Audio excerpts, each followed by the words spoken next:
Good morning सगळ्यांना. आता आपण टीईटी साठी जे इतिहास विषय म्हणजे सोशल सायन्स वर प्रश्न विचारले जातात, इतके बारीक प्रश्न विचारले जातात. सीटीईटी मध्ये आपण बघितलं उपयोजन, पण याच्यामध्ये बारीक प्रश्न विचारला. आता पहिला प्रश्न तुम्हाला, देवगिरीचे नाव बदलून दौलताबाद कोणी केले? हा प्रश्न एक वेळा टीईटी ला येऊन गेलेला आहे. तर आपल्याला माहित आहे का देवगिरीचं नाव जे बदललेलं होतं ते बाबरने बदललेलं आहे का? तर आज अल्लाउद्दीन खिलजी, औरंगजेब तर नाही, मोहम्मद तुगलक जो होता याने काय केलं, देवगिरीचं नाव हे दौलताबाद केलं. जेव्हा तो इकडे दौलताबाद म्हणजे दिल्ली सोडून ज्या वेळा देवगिरीवर आला होता त्यांनी नाव दौलताबाद केलं. त्याच्यानंतर हा प्रश्न एक वेळा येऊन गेलेला आहे टीईटी मध्ये. संत, आता म्हणजे इथे काय सहसंबंध बरं का, सगळ्यात महत्वाचा असे प्रश्न काय असतात तर सहसंबंध दाखवतो. म्हणजे उदाहरणार्थ संत बसवेश्वर यांनी जे आपले कार्य म्हणजे कुठे केलं, कर्नाटकमध्ये.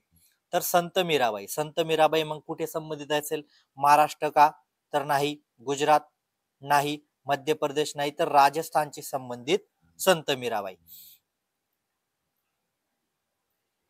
त्याच्यानंतर हा प्रश्न जेवढा तुम्ही समजून घेणार, हे प्रश्न आलेले आहेत, बरोबर आहे का नाही. मोहम्मद गवान, आता हा प्रश्न जर काळजीपूर्वक बघितला, मोहम्मद गवान मोहम्मद गवान डॅश डॅश राज्याचा मुख्य वजीर आणि उत्तम प्रशासक होता. आता कुठल्या राज्य होतं का त्याचा तो उत्तम वजीर होता, हे तुम्ही जर काळजीपूर्वक अभ्यासला असेल, महाराष्ट्रचा जो अभ्यासक्रम आहे. विजयनगर होता का?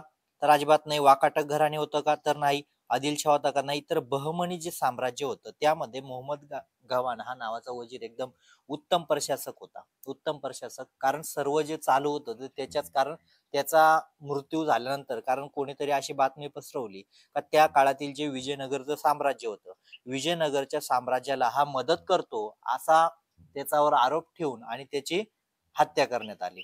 मग त्यामुळे जेव्हा तो मेल्यानंतर पूर्ण ते आता जे बहमनी साम्राज्य होतं ते कोणी स्थापन केलं होतं, ते हसन गंगूने स्थापन केलं होतं. कोणी? हसन गंगूने स्थापन केलं.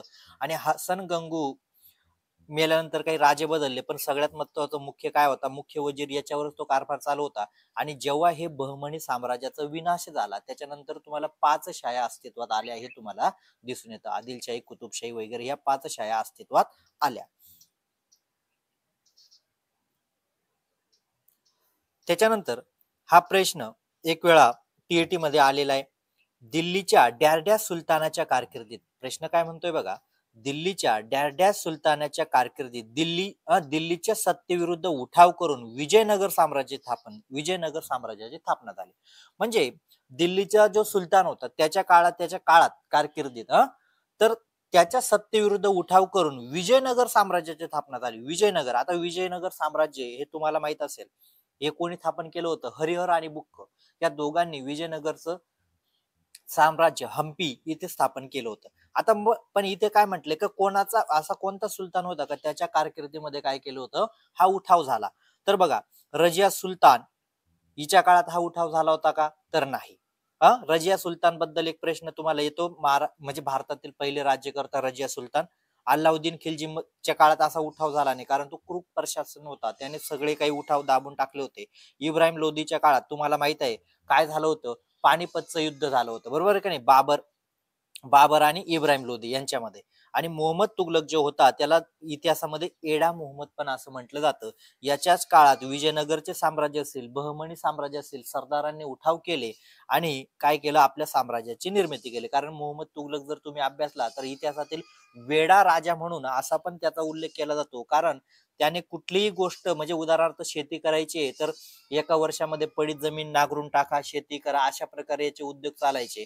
सोन्याचा भाव खूप वाढला होता, मग त्याने काय सांगितलं, सोनं खूप महाग आहे, तर मग काय करा, आपल्याकडे जे आहे तांब्याचे शिक्के पाडा. म्हणजे काय, फक्त काहीतरी एक उद्योग करायचं. पण मोहम्मद तुगलकाने अशी काही, म्हणून त्याचं सत्तेविरुद्ध उठाव त्या काळात सरदारांनी केलेले होते. त्याच्यानंतर तुम्हाला हा प्रश्न, गुरु ग्रंथ साहिब, हा प्रश्न 2015चा आहे. हा प्रश्न 2015चा. गुरु ग्रंथ साहिब हा शिखांचा पवित्र ग्रंथ आहे. यामध्ये स्वतः गुरु नानक आणि द्याड्या संतांच्या रचनांचा समावेश आहे. म्हणजे जो शिखांचा पवित्र ग्रंथ आहे, याच्यामध्ये गुरुग्रंथ साहेब याच्यामध्ये कोणाच्या रचनांचा अजून समावेश केले? स्वतः काय म्हटले? स्वतः गुरु नानक यांच्या रचनांचा समावेश आहे. त्याबरोबर अजून कोणाचा समावेश आहे? संत तुकाराम आणि संत एकनाथ तर नाही. संत रोहिदास आणि संत नामदेव अजिबात नाही. संत कबीर आणि संत नामदेव या दोघांच्या रचनांचा काय याच्यामध्ये समावेश आहे? संत चोखामेळा आणि संत मीराबाई नाही, तर संत कबीर आणि संत नामदेव या दोघांच्या रचनांचा समावेश या ग्रंथामध्ये तुम्हाला दिसून येतो. हे बघा, हे तुम्हाला समजण्यासाठी अजून आता विद्यार्थ्यांना काय वाटतं, हा प्रश्न कुठून आला, हा पण प्रश्न निर्माण होऊ शकतो ना. तर हे बघा, इथे तुम्हाला उल्लेख दिलेला आहे, गुरुग्रंथ साहेब हा शिखांचा पवित्र ग्रंथ आहे. या ग्रंथामध्ये गुरु नानक, संत नामदेव आणि संत कबीर या संतांच्या रचनांचा समावेश करण्यात आलेला आहे. बघा, असा प्रश्न म्हणजे इथूनच हा प्रश्न तिथे उचलून टाकलेला आहे. त्याच्यानंतर हे आलेलं होतं, नाचू कीर्तनाच्या रंगी ज्ञानदीप लावजगी ही कोणाची प्रार्थना? ही कोणाची प्रार्थना आहे असा तुम्हाला प्रश्न विचारला जातं. मी तुम्हाला वाचन म्हणजे बघा, इथे म्हणजे इथेच तुम्हाला असे जर तुम्ही बारकाईने वाचलं असेल, आता बघा इथे संत नामदेव काय म्हटलंय, नाचू कीर्तनाच्या रंगी, बघा इथे दिलेले आहे ना, नाचू कीर्तनाच्या रंगी. बघा, असे जर तुम्ही काळजीपूर्वक वाचलेलं असेल तर तुम्ही लगेच उत्तर देणार का हे कोणाचं आहे? संत नामदेव. म्हणजे असे अभ्यास करत असताना हे तुम्ही मांडून घ्यायला पाहिजे, त्यावेळेस ते तुम्हाला उत्तर सापडतात. त्याच्यानंतर मराठा तितुका मिळवावा, महाराष्ट्र धर्म वाढवावा हा संदेश कोणी दिला? हा संदेश कोणी दिला हा तुम्हाला माहित आहे. हा संत एकनाथांनी दिलाय का? संत तुकारामांनी दिलाय का? संत रामदासांनी हा संदेश दिला होता. बरोबर आहे का नाही? आता तुम्ही प्रश्न कुठून आला हे बघा, इथे तुम्हाला लगेच दिलेले असेच प्रश्न तुम्हाला विचारले जातात. मराठा तितुका मिळवा, महाराष्ट्र धर्म वाढवा हा संदेश प्रसिद्ध आहे. कळालं?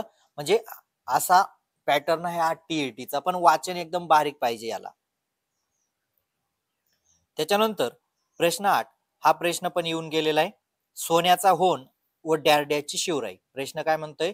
सोन्याचा होन व डॅरड्याची शिवराई. आपण बघितलं राजांचा जेव्हा राज्याभिषेक झाला तर ती शिवराई कशाची होती? पितळाची होती का चांदीची होती का अॅल्युमिनियमची होती का? तर तांब्याची शिवराई आणि सोन्याचा होन.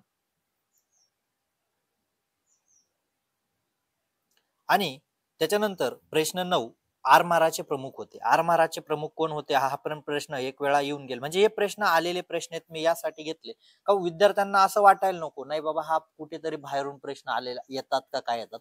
याच पाठ्यपुस्तकात येतात पण कानाकोपऱ्यातून येतात एकदम बारीक. आता आरमाराचे प्रमुख कोण होते?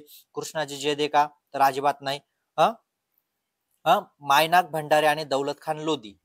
त्याच्यानंतर मालोजी आणि नाही अजिबात नाही. प्रतापराव आणि इब्राहिम गारदे. आता इब्राहिम गारदे जो होता तो तोपखान्याचा प्रमुख होता पेशव्यांमध्ये, तुम्ही बघितलाय बरोबर आहे का नाही. पण मायनाक भंडारे आणि दौलत खान लोधी हे काय होते? आरमाराचे दौलत खान हे काय होते? आरमाराचे प्रमुख होते.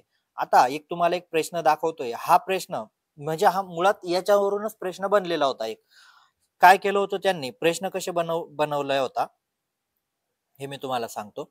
आता इथे काय दिलेले, ताराबाईंच्या कर्तृत्वाचे वर्णन करताना हे दिलेले होतं ना, तर त्यांनी काय केलं, फक्त हे काढून टाकलं बरं का. हे काढून टाकलं आणि प्रश्न दिला भद्रकाली कोपली दिल्ली. बघा हा प्रश्न कसा दिला होता मी तुम्हाला सांगतो.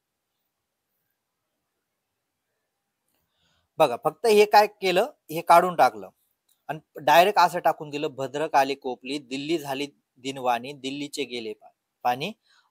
हाच एवढा प्रश्न निर्माण केला आणि खाली ऑप्शन दिले होते हे कोणा संदर्भात बोलले गेलंय, हे कोणा संदर्भात बोललं गेलेलं आहे. बरोबर आहे का नाही. आणि याचं उत्तर होतं महाराणी ताराबाई. असे प्रश्न इथे म्हणजे निर्माण करतात हे टीएटी मध्ये. पण आपल्याला सीटीएट मध्ये तुम्हाला माहिती आहे उपयोजनात्मक असतात, म्हणजे याचा वापर तुम्हाला कसा करायचा आहे. पण इथे उपयोजनात्मक नाही, इथे फक्त जी संकल्पना आहे ती संकल्पना कोणाची आहे हे विचारलं जातं, पण त्या संकल्पनेचं उपयोजन कसं करणार हे तुम्हाला सीटीएटी मध्ये आहे. असे प्रश्न असाच प्रकारे आता तुमचे एकदम शेवटचे 8 दिवस बाकी आहे. जेवढं वाचेल तेवढे वाचा. व्हिडिओ कसा वाटला लाईक नक्की करा आणि इतर विद्यार्थ्यांपर्यंत नक्की पोहोचवा.